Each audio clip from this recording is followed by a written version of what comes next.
Let's look how to create a visual part of application from beginning to the end. The bookstore and the faculty receive textbook cards. Each shipment contains the same number of textbooks. The inventory manager wants to use a computer to calculate the total number of textbooks that arrive at the bookstore for each shipment.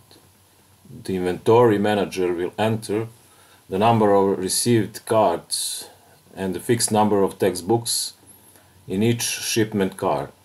The application should then calculate and display the total number of textbooks in the shipment. Here is how the application need to be looks like. To do this, we need to follow the next steps. The first, we need to create a new project. Then we need to create a visual part of the application, i.e. graphical user interface, GUI. Then we need to implement a button event. And in the end, we need to do business logic of the application, i.e. perform the necessary calculation. Let's look how to create a GUI application without their functionality. At the first, I recommended you to make some sketch and notice what object on it. You can see 9 objects for this application. For each of them we need to create an object.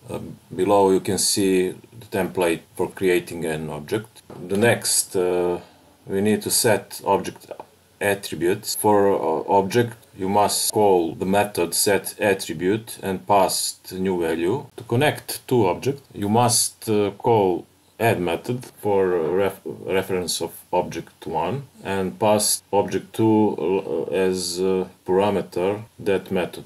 Exception is for connect JFrame and JPanel object. The method for doing this is setContentPane. On next slide you can see how connections between JFrame and JPanel object looks like. To create that two object you must typing the next 2 line of code shown below the picture. Next we need to do is create 3 labels object. The class for it is JLabel. The label is a rectangle with some text on it or with some pictures on that rectangle. In our cases we need some text. You can see how to create that 3 labels.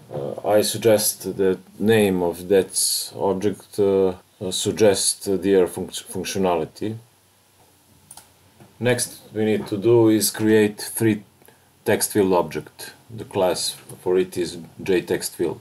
You can see the code we will use to create that 3 object. The name of object is very same like JLabel. The difference is suffix. In this case we use TF suffix that associate us that text field object is it. And on the end we need to create a JButton object. JButton object trigger some event after clicking on it. To create JButton you must typing next line of code JButton space calculate button equals new and call constructor of same class. When object is creating we need to setting it.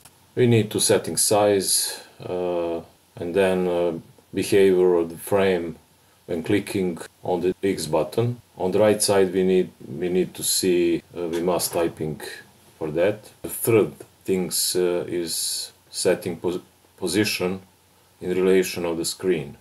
The method we need to call is setRelated to, and we need to pass null object as parameter.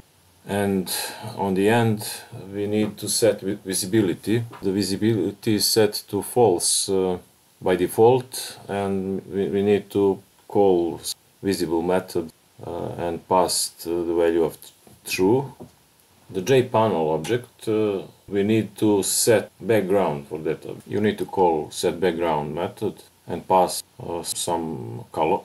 To setting JLabel object, we need to call the setText method because we want to set some text. The text is passed as parameter that method, and then you need to call setSize. In this case, we set size to be 60 with width of 60 pixels and 30 pixels height.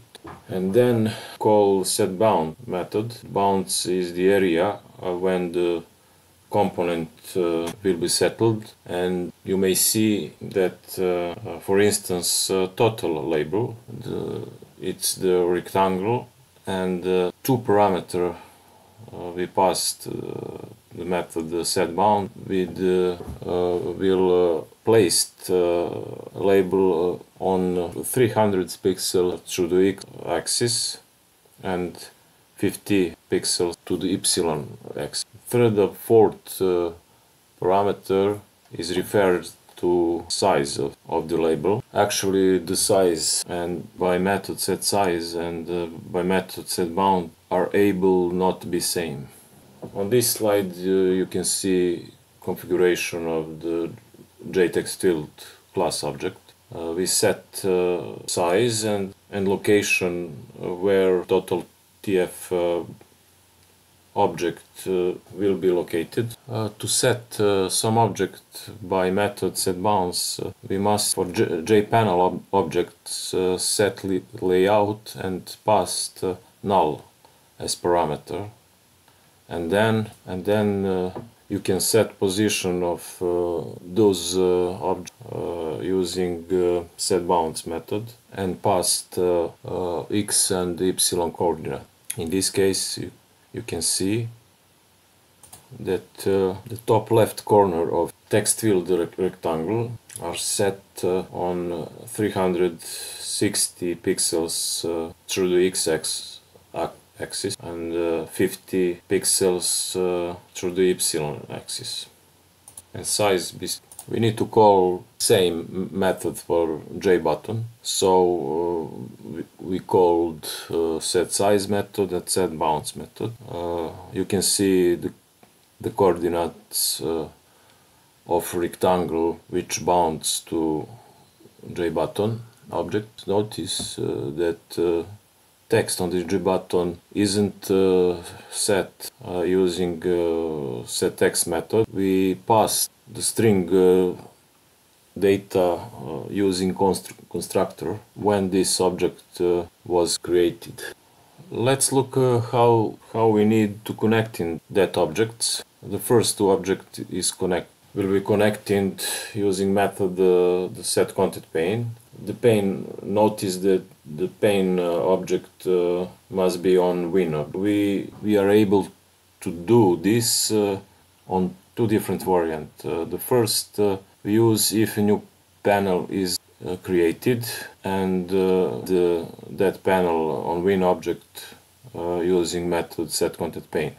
Variant 2 is assume that object is created when JFrame object was created. ContentPane object is JFrame object contains JPanel object on it like a nested object, and we will get reference of that object using method getContentPane. If you add some event for the button, we must adding method actionPerformed. Method actionPerformed is triggered when user click on the button. And we need some steps if you want to program this. The first things we need to do is connect the class to the interface action listener, and then we need to implement actionPerformed method, which is described in that interface. Interface contains only title line of that method, and that method is abstract in the interface and not implemented yet. We need to implement this method in the class which connect that interface. This is current class. Next we need to do is creating object who listens some other object. In this case that's button, and that object has action perform method. When user click on the button, that method will be executed. Template for object creation is class name. This is name of current class, and we need to add some method to add listener for this button. Button dot add action listener and pass listener object as parameter. And last things we need to do is add business logic. When we implement action perform method, in the body of that method we write some code and add business logic in it. Let's first looks like how the application will be programming without visual part of application. So we need three variable: number of packages per shipment, number of books per package, and total. The red code to load users to enter number of packages per shipment and number of books per package we using scanner object. And next int method will be return some data which users type into system in standard input. Then we need to multiply that's two variable: number of packages per shipment and number of books per package, and total is results of that calculation. And on the end we need to print the results on the standard output using system.out.println method. In our visual application we don't need scanner object for retrieve data from users. We're doing that from text field. So users type value of that data of two text fields: number of packages per shipment TF and number of books per package TF. The method get text return us this data as string.